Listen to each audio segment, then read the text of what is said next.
The cool morning air filled the streets of Abeokuta as Simisola walked towards the grand mansion on the hill, feeling nervous and a bit excited. The mansion belonged to Chief Adeoye, a wealthy man known for throwing lavish parties and hiring young girls to clean afterward. Simisola was just grateful to have a job, even if it meant cleaning up after strangers. As she entered through the back gate, she noticed the other workers already busy sweeping and mopping. Simisola tied her scarf tighter around her head and joined them. Her friend, Tayo, nudged her with a broom. "Simi, have you heard the latest gist?" Simisola shook her head. "What is it, Tayo?" Tayo leaned in, whispering, "They said one of the workers found money missing after the last party." Simisola frowned. "But who would do such a thing?" Tayo shrugged. "I don't know, but be careful. People are watching."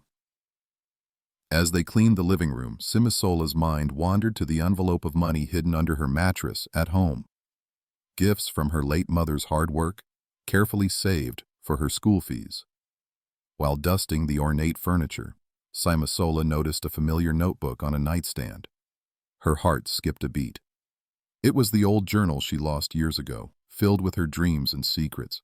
She reached out to pick it up, and as her fingers brushed the cover, a voice interrupted her thoughts.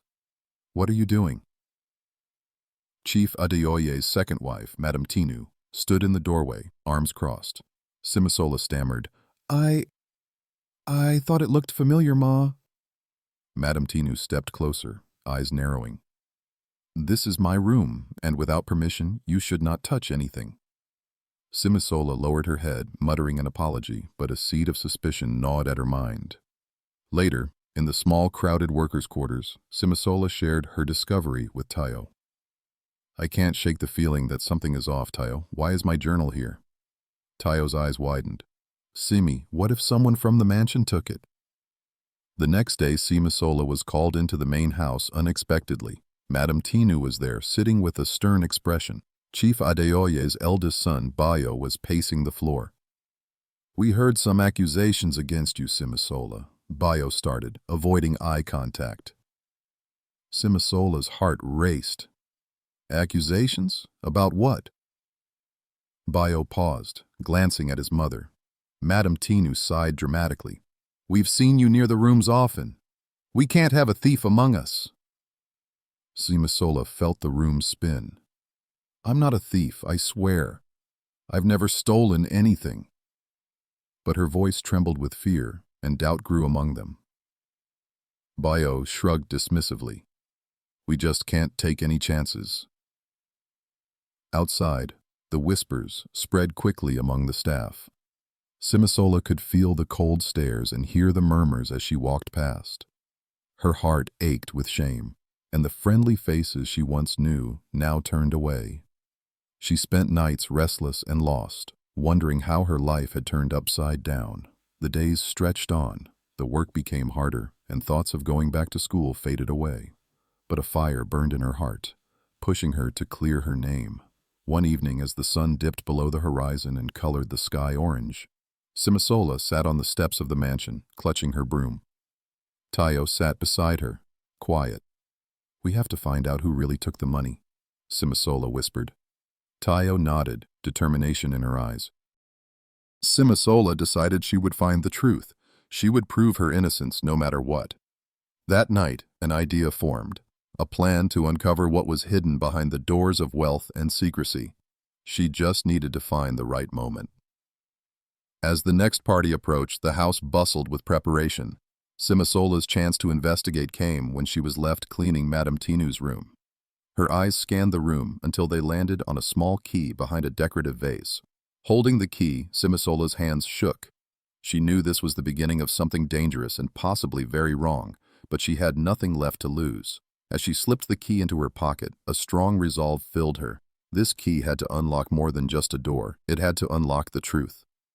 As the dusk settled over Abeokuta, Simisola slipped quietly through the mansion's corridors, heart pounding with each step.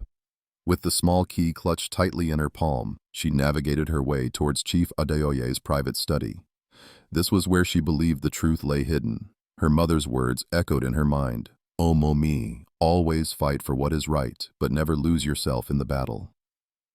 The key turned smoothly in the lock, and the heavy door creaked open, revealing a room shrouded in secrecy.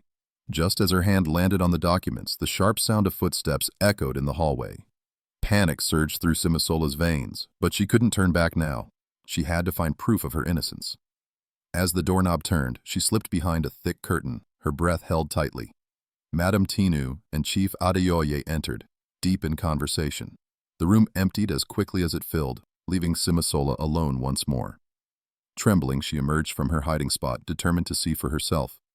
She fished out the envelope, flipping it open to reveal stacks of currency and a crumpled piece of paper. A list of names, including hers, with amounts next to each one.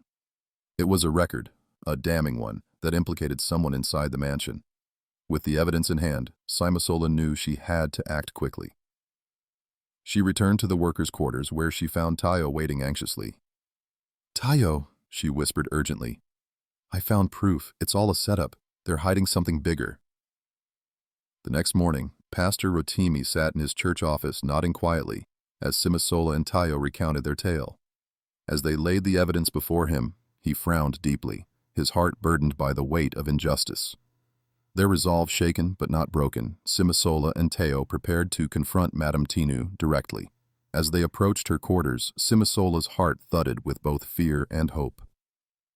Madame Tinu's expression turned icy as they presented the envelope and its contents. The confrontation ended with uncertainty lingering in the air, but Simisola felt a quiet strength growing within her, a conviction that went beyond her own understanding. Silence, she realized, was complicit in injustice. Days passed with tension casting long shadows through her life. The mansion remained frosty towards Simisola, but she noticed others watching her differently now.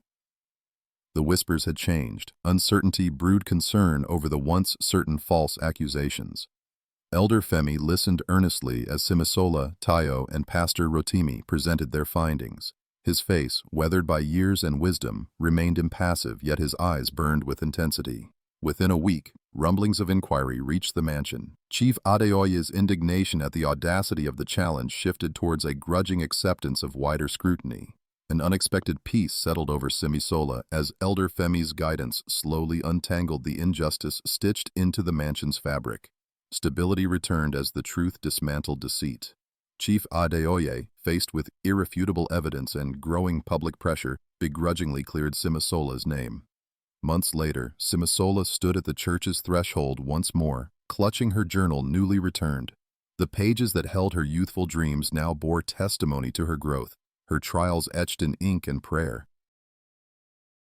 Thank you so much for listening to this intriguing story. I hope it touched you or taught you something. For more stories like this, don't forget to like, share, and subscribe to the page. And guys, if you'd like to see a part 2, or you have thoughts on what happened, let me know in the comments below. I'd love to hear from you. See you in the next story.